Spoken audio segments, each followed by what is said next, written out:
स्वागत है आपका आज के एपिसोड में। चलिए शुरुआत करते हैं पिछले अभ्यास प्रश्न के साथ। प्रश्न था, मनसबदारी व्यवस्था के संदर्भ में नीचे दिए गए कथनों पर विचार कीजिए। 1. मनसबदार अपना वेतन राजस्व एकत्रित करने वाली भूमि के रूप में पाते थे, जिन्हें जागीर कहते थे। 2. मनसबदार इक्तादारों की तरह ही अपने जागीर पर आश्रित रहते थे एवं उन पर प्रशासन करते थे। उपर्युक्त में से कौन सा या कौन से कथन सत्य है या सत्य है? ए केवल 1, बी केवल 2, सी 1 और 2 दोनों, डी दोनों में से कोई नहीं। इस प्रश्न का सही उत्तर है विकल्प ए केवल 1। चलिए देखते हैं इसके विश्लेषण को। पहला कथन सत्य है क्योंकि मनसबदार अपना वेतन राजस्व एकत्रित करने वाली भूमि के रूप में पाते थे, जिन्हें जागीर कहते थे। जबकि कथन 2 असत्य है क्योंकि मनसबदार इक्तादारों की तरह अपनी जागीरों पर आश्रित नहीं रहते थे और न ही उन पर प्रशासन करते थे। उनके पास अपनी जागीरों से केवल राजस्व एकत्रित करने का अधिकार था। यह राजस्व उनके नौकर उनके लिए एकत्रित करते थे, जबकि वे स्वयं किसी अन्य भाग में सेवारत रहते थे।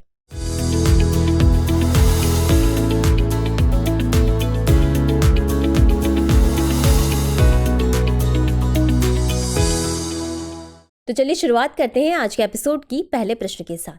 ग्रामीण अवसंरचना विकास निधि यानी RIDF का प्राथमिक उद्देश्य क्या है? ए. चल रही ग्रामीण बुनियादी ढांचा परियोजनाओं को वित्त पोषित करना। बी. शहरी विकास परियोजनाओं के लिए ऋण प्रदान करना। सी. शहरी क्षेत्रों में सूक्ष्म सिंचाई का समर्थन करना। या डी. ग्रामीण क्षेत्रों में पशु चिकित्सालयों की स्थापना करना। इस प्रश्न का सही उत्तर है विकल्प ए, चल रही ग्रामीण बुनियादी ढांचा परियोजनाओं को वित्त पोषित करना। तो चलिए देखते हैं इसके विश्लेषण को। इसकी स्थापना भारत सरकार द्वारा वर्ष 1995 से 96 में चल रही ग्रामीण बुनियादी ढांचा परियोजनाओं के वित्त पोषण के लिए की गई थी। निधि का मुख्य उद्देश्य राज्य सरकारों और राज्य के स्वामित्व वाले निगमों को ऋण प्रदान करना है, ताकि वे चल रही ग्रामीण बुनियादी ढांचा परियोजनाओं को पूरा करने में सक्षम हो सके। इस निधि का रखरखाव राष्ट्रीय कृषि और ग्रामीण विकास बैंक यानी नाबार्ड द्वारा किया जाता है। अगला प्रश्न है, भारत के संविधान में 86वें संविधान संशोधन अधिनियम 2002 के द्वारा शिक्षा के विषय में उपबंध मूल अधिकारों, राज्य के नीति निर्देशक सिद्धांतों और मूल कर्तव्यों में किया गया है। इस संदर्भ में निम्नलिखित कथनों में से कौन सा सही है? ए. इसके संबंध में उपबंध संविधान के अनुच्छेद 19(1)(a) में किया गया है। बी. इसके संबंध में उपबंध संविधान के अनुच्छेद 51(a)(f) में किया गया है। सी. इसके संबंध में उपबंध संविधान के अनुच्छेद 40 में किया गया है। या डी. उपर्युक्त में से कोई नहीं। इस प्रश्न का सही उत्तर है विकल्प डी, उपर्युक्त में से कोई नहीं। चलिए देखते हैं इसके विश्लेषण को। शिक्षा के संबंध में उपबंध मूल अधिकारों के साथ साथ नीति निर्देशक सिद्धांतों और मूल कर्तव्यों में किया गया है, किंतु इस संबंध में उपर्युक्त तीनों विकल्प ए, बी और सी सही नहीं है, क्योंकि मूल अधिकारों में इसका उपबंध अनुच्छेद 21(a) में किया गया है, नीति निर्देशक सिद्धांतों में इसका उपबंध अनुच्छेद 45 में किया गया है, मूल कर्तव्यों में इसका उपबंध अनुच्छेद 51(a) में किया गया है। उल्लेखनीय है कि संसद द्वारा वर्ष 2009 में अनुच्छेद 21 क के अनुसरण में एक अधिनियम बनाया गया और 1 अप्रैल 2010 से यह अधिनियम प्रभावी हो गया। अगला प्रश्न है, नाबार्ड ने वर्ष 2023-24 के लिए ग्रामीण अवसंरचना विकास निधि यानी RIDF के तहत राजस्थान के रेगिस्तानी और आदिवासी क्षेत्रों में ग्रामीण सड़कों के निर्माण के लिए कितनी वित्तीय सहायता स्वीकृत की है? ए. 740 करोड़ रुपए, बी. 926.48 करोड़ रुपए, सी. 623.38 करोड़ रुपए या डी. 117.15 करोड़ रुपए। इस प्रश्न का सही उत्तर है विकल्प बी, 926.48 करोड़ रुपए।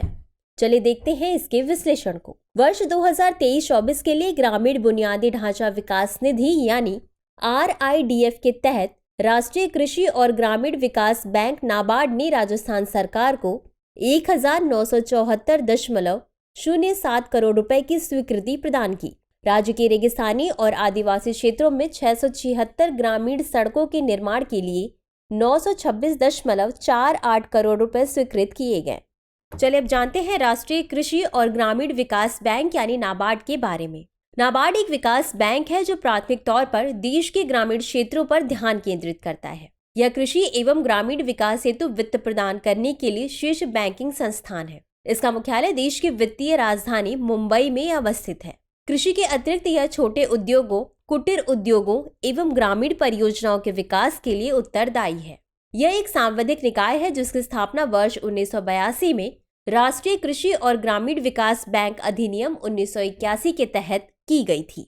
अगला प्रश्न है, श्री राम जन्मभूमि मंदिर आने वाले भक्तों के लिए छत्तीसगढ़ सरकार की वार्षिक मुफ्त ट्रेन यात्रा योजना के संदर्भ में चंदखुरी गांव का क्या महत्व है? ए, भगवान राम का जन्म स्थान, बी, अयोध्या में राम मंदिर का स्थान, सी, भगवान राम का ननिहाल, या डी, तीर्थ यात्रा ट्रेन का प्रारंभिक बिंदु। इस प्रश्न का सही उत्तर है विकल्प सी, भगवान राम का ननिहाल। चलिए देखते हैं इसके विश्लेषण को। छत्तीसगढ़ की राजधानी रायपुर से 27 किलोमीटर दूर स्थित चंदखुरी गांव को भगवान राम की माता कौशल्या का जन्म स्थान माना जाता है। गांव में स्थित प्राचीन माता कौशल्या मंदिर को प्रदेश की सरकार द्वारा भव्य रूप दिया गया है। अगला प्रश्न है, छत्तीसगढ़ के नए महाधिवक्ता के रूप में किसे नियुक्त किया गया है? ए, प्रफुल्ल भारत, बी, सतीश चंद्र वर्मा, सी, जगदलपुर बस्तर, या डी, मध्य प्रदेश उच्च न्यायालय। इस प्रश्न का सही उत्तर है विकल्प ए, प्रफुल्ल भारत।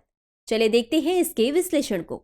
छत्तीसगढ़ सरकार ने प्रफुल्ल भारत को छत्तीसगढ़ का नया महाधिवक्ता यानी एजी नियुक्त किया है। उन्होंने वर्ष 2014 से वर्ष 2018 तक छत्तीसगढ़ के अतिरिक्त महाधिवक्ता के रूप में कार्य किया। राज्य के महाधिवक्ता राज्यपाल द्वारा उन्हें भेजे गए कानूनी मामलों पर राज्य सरकार को सलाह देने के लिए जिम्मेदार है। यह भारत के संविधान के अनुच्छेद 165 के तहत विधिवत नियुक्त एक संवैधानिक पद और प्राधिकारी है। वह राज्य में सर्वोच्च कानून अधिकारी के रूप में कार्य करता है। अगला प्रश्न है, क्लाइमेट ट्रेंड्स और रेस्पिरर लिविंग साइंस द्वारा किए गए अध्ययन के अनुसार किस शहर में वर्ष 2019 से वर्ष 2023 तक 72% की औसत कमी के साथ PM 2.5 के स्तर में सबसे अधिक कमी देखी गई? ए, दिल्ली, बी, वाराणसी, सी, आगरा, डी, जोधपुर। इस प्रश्न का सही उत्तर है विकल्प बी, वाराणसी। चलिए अब देखते हैं इसके विश्लेषण को। वाराणसी में वर्ष 2019 से वर्ष 2023 तक PM 2.5 के स्तर में 72% की औसत कमी और PM 10 के स्तर में 69% के साथ सबसे अधिक कमी देखी गई। क्लाइमेट ट्रेंड्स और रेस्पिरर लिविंग साइंसेज ने अध्ययन किया जिसमें खुलासा हुआ कि अधिकांश शहर भारत के राष्ट्रीय स्वच्छ वायु कार्यक्रम यानी NCAP के स्वच्छ वायु लक्ष्य से बहुत दूर है। वायु में PM 2.5 की मात्रा वायु गुणवत्ता का एक प्रमुख संकेतक है।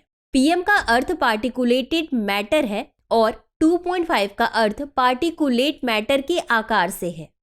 अगला प्रश्न है, भारतीय संविधान द्वारा नागरिकों को प्रदत्त निम्नलिखित में से कौन सा या कौन से मूल कर्तव्य है या है?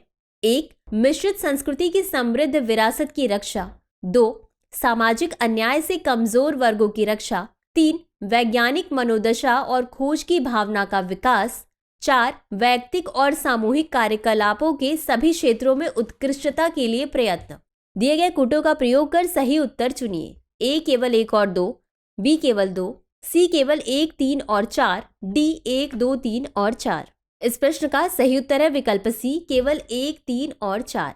चलिए देखते हैं इसके विश्लेषण को। उपरोक्त में से कथन 2 नागरिकों का मूल कर्तव्य नहीं है अपितु राज्य के नीति निर्देशक तत्वों अनुच्छेद 46 में उपबंध किया गया है। मिश्रित संस्कृति की समृद्ध विरासत की रक्षा का उपबंध अनुच्छेद 51A(F) में किया गया है।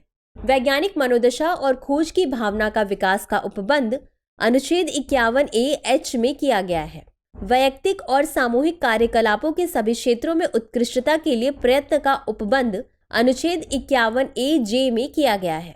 अगला प्रश्न है, निम्नलिखित कथनों पर विचार कीजिए। 1, राष्ट्रीय महत्व के संस्मारकों, स्थानों और वस्तुओं की रक्षा करना। 2, सार्वजनिक संपत्ति को सुरक्षित रखना। 3, प्राकृतिक पर्यावरण की रक्षा और संवर्धन करना।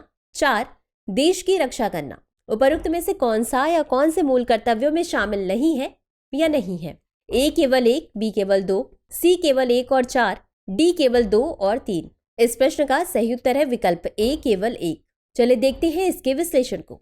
राष्ट्रीय महत्व के संस्मारकों, स्थानों और वस्तुओं का संरक्षण संबंधी प्रावधान संविधान के अनुच्छेद 49 में राज्य के नीति निर्देशक तत्व में किया गया है, न कि मूल कर्तव्यों में। सार्वजनिक संपत्ति को सुरक्षित रखने संबंधी प्रावधान अनुच्छेद 51A(I) में किया गया है। प्राकृतिक पर्यावरण का संरक्षण एवं संवर्धन, जिसमें वन, झील, नदी और वन्य जीव आते हैं, संबंधी प्रावधान अनुच्छेद 51(K)(G) में किया गया है। देश की रक्षा करने संबंधी प्रावधान अनुच्छेद 51A(D) में किया गया है। तो चलिए देखते हैं आज के अभ्यास प्रश्न को। मूल कर्तव्यों के संदर्भ में निम्नलिखित में से कौन सा कथन सही नहीं है? A. इन्हें प्रलेखों के माध्यम से प्रभावी बनाया जा सकता है। B. संविधान संशोधन के द्वारा इनकी संख्या बढ़ाई जा सकती है। C. अस्पष्ट विधियों की व्याख्या के लिए इनका उपयोग किया जा सकता है। या D. किसी विशिष्ट कर्तव्यों का पालन करना संवैधानिक कानून क्षेत्र में आता है, जिसे न्यायालय सुनिश्चित करता है। इस प्रश्न का उत्तर कमेंट बॉक्स में जरूर दें। आज के लिए बस इतना ही। शुक्रिया। डियर व्यूअर्स, अपने एग्जाम की तैयारी को और बेहतर करने के लिए हमारे चैनल को लाइक, शेयर और सब्सक्राइब करना न भूलें।